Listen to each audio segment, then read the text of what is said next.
და ეს არცვით არიციან და ამის გამო არის რომ ძალიან დაბრკოლებულნი არიან და არადა შენ თუ კი მოხვალ ეკლესიაში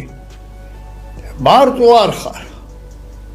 უფალმა რა თქვა აი ეს უნდა გახსოვდეს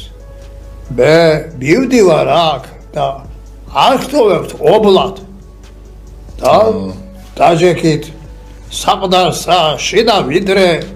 არა მიიღო ძალი მაღლით უკვე ეს არის უფალი განასწავლის რომ სული წმიდა გარდამოვა და მან გაკურთხოთ დაგლოცოთ გასწავლოთ კიდევაც და ყველაფერი მისგან მოგეცეთო აი ესეთი რამე გამომარტა თავის მოციქულებს და იგივე გვეხება ჩვენ ასეთ ადამიანებსაც რომ ჩვენ რომ მიდიხარ ეკლესიაში აქ შენ სიცოცხლეში კი არა ხარ აქ შენ დიდ ღმერთთან მამასთან სულიწმიდასთან ძესთან სამებასთან მოდიხარ და ამავე დროს სულიწმიდა როგორ არის შეიძლება უკვე ის